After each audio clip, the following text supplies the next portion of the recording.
On est samedi aujourd'hui à Japan Expo et je voudrais vous parler d'un sujet qui me tient particulièrement à cœur.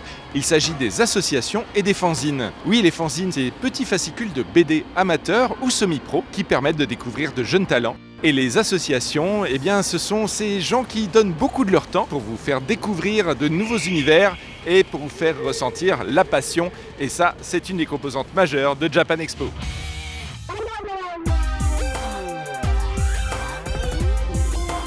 Ça fait 7 ans que j'expose à Japan Expo.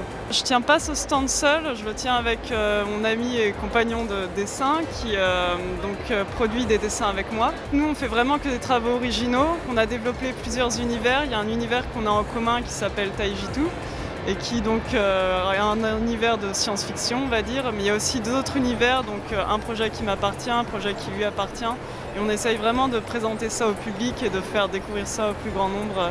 C'est l'une des plus grandes conventions de France concernant la Japanimation et c'est aussi très important pour les amateurs comme nous, les dessinateurs comme nous. C'est un bon moyen pour nous de partager notre travail. C'est assez varié parce qu'on a des adultes, on a des adolescents, on a des enfants, on a vraiment de tout quoi, donc ouais, très varié. C'est la première fois que j'expose et que je viens aussi du coup en tant que visiteur sur Japan Expo. J'ai commencé les conventions l'année dernière, du coup c'est ma première vraiment très grosse convention depuis que j'expose mes travaux. C'est un investissement, surtout quand on n'a pas forcément les frais au début, il faut investir dans le matériel, dans le transport, le logement, tout ce qui va avec. Après sur le retour, ça marche plutôt bien et ça se vaut, mais c'est de la préparation à l'avance en tout cas en tant qu'exposant artiste. Je suis étudiante en art et sur mon temps libre, pour décompresser, j'aime faire du fan art et dessiner ce qui me plaît. Et sur internet, il y a pas mal de monde qui était intéressé pour acheter mes boulots. Du coup, je me suis dit que ce serait pas mal aussi de rencontrer les gens. À ce moment-là, je me suis dit que les conventions, c'était vraiment un bon moyen d'échanger, d'avoir des retours. Maintenant, je commence à vendre aussi mes boulots originaux avec mes personnages. J'ai des projets personnels d'écriture et du coup, j'essaye de mélanger tout ça et de me trouver, de voir ce que les gens aiment et de partager tout ça. C'est vraiment le retour en personne qui est agréable sur la convention. C'est la troisième fois qu'on vient. Donc, avant, comme je disais, on était 3 sur un stand dans la zone amateur. Et là, c'est la deuxième année qu'on est sur les stands passion ici.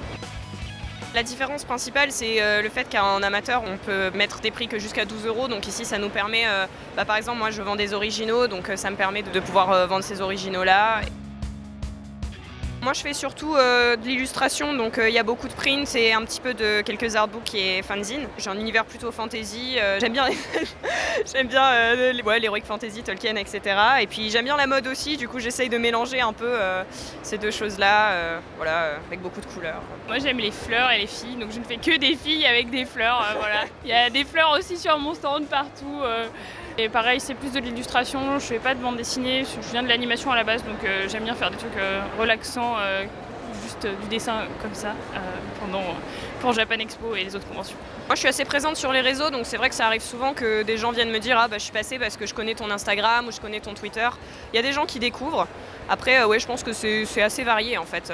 Moi à l'inverse de Juliette, je poste quasiment pas sur les réseaux sociaux, j'ai vraiment du mal avec ça, donc il y a personne qui vient et qui me connaît déjà, à part peut-être les amis du fanzine, mais donc du coup c'est plutôt des gens qui découvrent et qui tombent sur mon travail par hasard. Au niveau de la diversité publique, ce qui est chouette aussi, il y a des papas, des mamans, des grands-parents, des enfants et c'est assez drôle de voir que notre taf ça peut plaire à peu près n'importe qui alors que pour autant on a l'impression que ça peut plaire qu'à des gens qui nous ressemblent mais pas du tout en fait.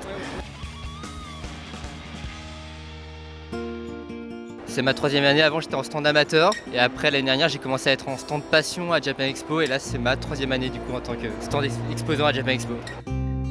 Donc en revenant vers les stands passion, il y a beaucoup plus de monde qui passe, on a beaucoup plus de visibilité, donc c'est pour cette raison principale que je suis venu dans un stand passion pour le coup. Et par vraiment mon stand à moi qui avait pas mal de place pour permettre de mettre en avant tout mon travail.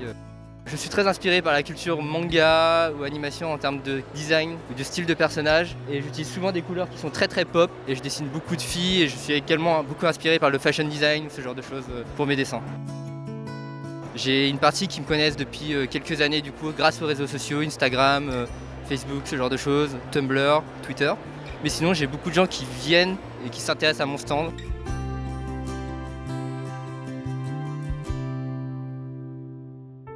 Et voilà, c'était les associations et les fanzines, quelque chose de très important dans l'histoire de Japan Expo.